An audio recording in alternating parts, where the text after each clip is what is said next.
I feel like this video is going to get a lot of backlashes, and I don't know if anybody is going to listen to me, but before I get into the topic, I just want to clarify that this is based on my opinion, and I do not support Toei Animation nor I ever will, because of the actions they did on Totally Not Mark and other content creators including my old terminated channel. I do however support the writer of Dragon Ball, which is Akira Toriyama, no matter how many times he could frustrate me with the writing sometimes in Super. If you disagree on the topic I'm going to talk about in the video, then that's fine, but if you don't, I'll be happy. Now what I'm going to talk about has been in my mind for quite a while. I was going to make a video on it a long time ago, but I was busy with university projects and I was afraid to take this risk because of the toxicity of the Dragon Ball community. Anyways, let's get right to it. Dear fan manga artists and other talented designers who are planning to create original Dragon Ball fan mangas, I believe Dragon Ball fan mangas are getting out of control and you should avoid making them for a while. I feel they need to take it easy on Dragon Ball fan mangas because I believe that it is taking away Akira or Toyotaro the opportunity to create a compelling original arc, original villains that aren't identical to previous ones, character build-up, and awesome potential moments throughout the entire series. Now the thing is, I have mixed feelings on Dragon Ball fan mangas because they can be extremely good, while also being bad in terms of Dragon Ball's potential future writing. Throughout social media scamming through good fan mangas, it felt like there were too many good Dragon Ball fan mangas, to the point where Akira or Toyotaro lost some ideas he wanted to make.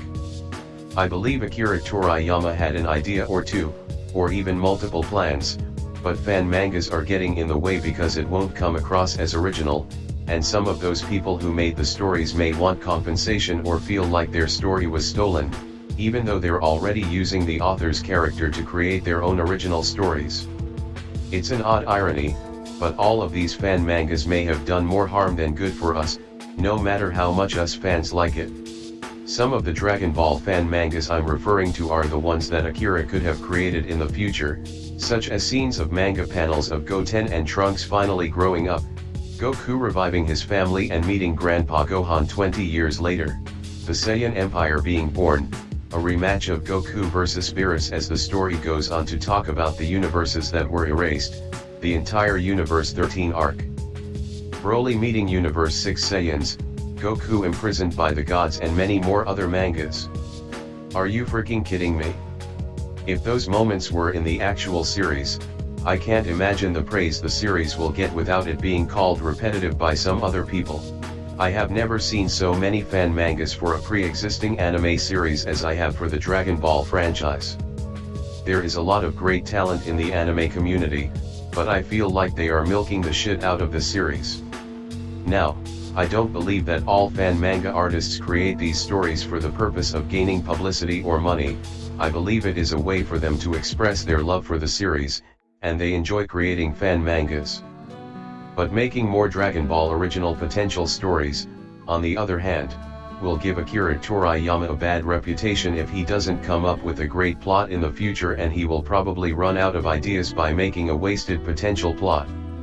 Now, if you're making a Dragon Ball fan manga about different fan scenarios of what could have occurred in Z, or past events that could have also happened in Dragon Ball Super, that's fine, because it's all in the past. My concern is the fans who come up with original, high-quality plots for this franchise that has yet to be written by an official author, even though I love the fans' work. However, if Akira Toriyama actually let the fan mangas be canon, which I doubt would happen, then it would have made Dragon Ball Super manga 10 times better. In addition, I, and the rest of the Dragon Ball fans would love it even more. But from what some of the fans saw in the original, it's okay, but it is not as compelling as what we see in fan mangas. But I still like it though. The thing is that fan mangas have the opportunity to take their time to make these stories, whereas the originals have a short schedule, but at the same time, Toriyama is a millionaire, so it's pretty controversial.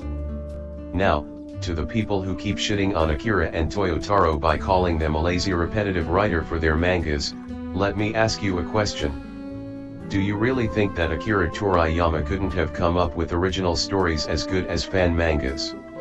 Let's say Akira wanted Goten to give Goku the idea of resurrecting Bardock so he could see how strong he is, but his assistants informed him that there is already a fan manga about it. If that happens, Akira Toriyama will probably have to rethink the story or whatever else he wants to make, so that it wouldn't be identical to the fan manga and get criticized for being a lazy repetitive writer.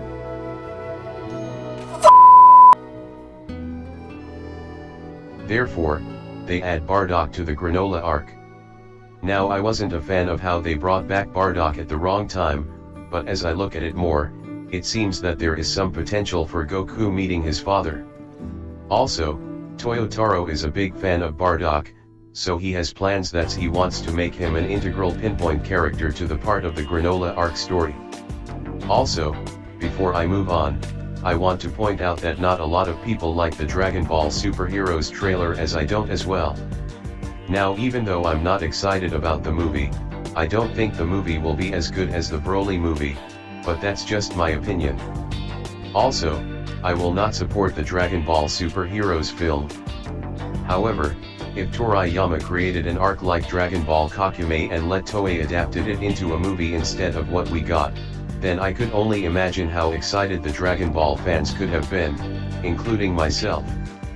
People on the internet have named Vegeta's new form called Hakaishin before Ultra Ego was even created and after it was hinted in the Granola arc. The internet and I like the name, but when the name Ultra Ego was created, people began to think that the name sounded strange and wondered why Akira couldn't name the form Hakaishin.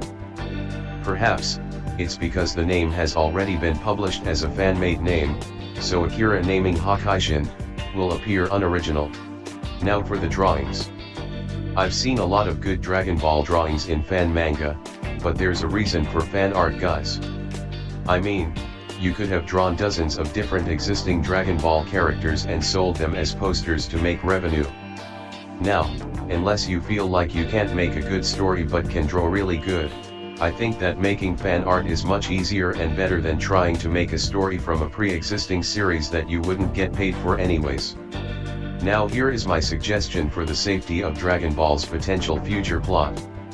At least create your own original ideas to make a good story that may be an influence on the Dragon Ball franchises, like how Naruto, One Piece, and much more shonen did, instead of making a series that the official author could have come up with in the future. And that's coming from someone who makes fan-edit Ozaru sound effects for Dragon Ball Z, Super, and GT, which doesn't count considering that the videos I post are clips from the actual story from the series. This may be repetitive, but it's just that